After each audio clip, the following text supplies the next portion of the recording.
Startem nového roku bych chtěl zbilancovat investice roku předchozího. Nám se podařilo vlastně na přelomu listopadu a prosince loňského roku uvést do provozu novou chladící kolonu holandského výrobce Gielen Counterflow.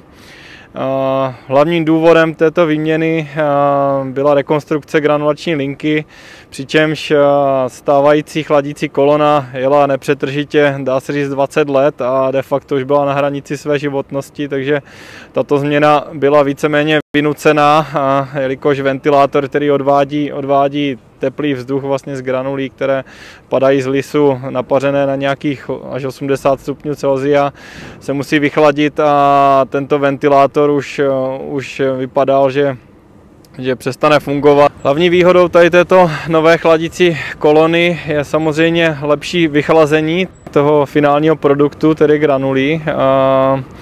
A je technologicky daleko víc sofistikovanější než ta původní kolona.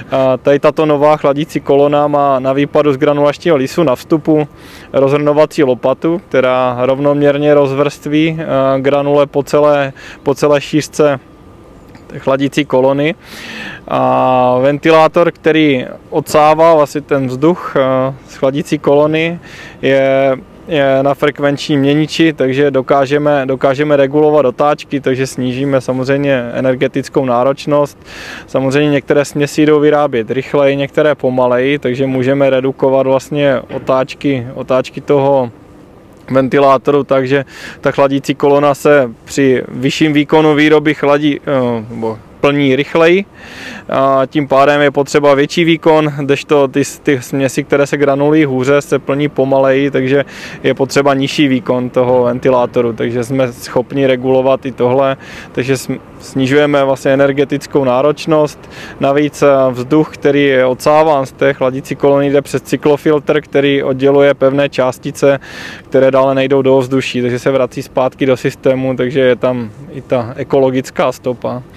Další investicí byla instalace granulačního lisu, který jsme přesunuli z našeho zavřeného provozu ve Vyškově, jelikož je téměř zánovní. Pořídili jsme ho v roce 2018 a byla škoda ho neaplikovat tady, tak se pojďme na ně podívat.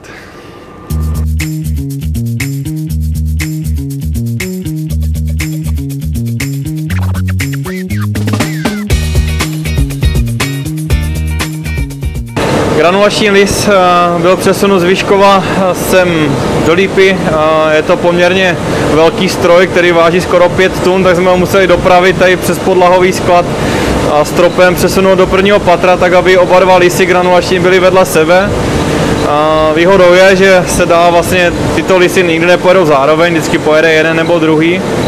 Ale hlavní výhodou je ta, že budeme schopni vyrábět dva druhy granulí, přičemž jedny budou mít průměr 3,2 mm a druhé 3,5 mm. Oba dva lisy se ovládají buď z prostoru velína a pomocí řídícího počítače, anebo z dotykového displeje, který je umístěn přímo u těch dvou lisů.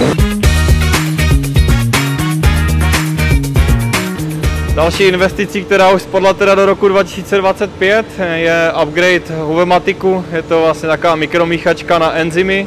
Můžeme si míchat vlastně xylanázu a fitázu zvlášť. Tento upgrade nám pomohl k tomu, že můžeme používat novou generaci fitázy. Tato nová generace fitázy je účinnější v krmivech v tom, že dokáže vlastně nabourat fitát a zvíře dokáže vytěžit fosfor, který je ukrytý vlastně v té formě fitátu v různých obilovinách a ve všech surovinách, která krmná směs obsahuje. Takže tím pádem nejsme nuceni do krmiv přidávat suroviny, které obsahují fosfor v takové míře jako v minulosti. Jak sami vidíte, tak se snažíme následovat moderní trendy. V těchto trendech chceme i nadále pokračovat. Hlavním cílem pro nás je vyrábět co nejkvalitnější krmiva našim zákazníkům a v tomhle nastolené trendu chceme pokračovat i v roce 2025.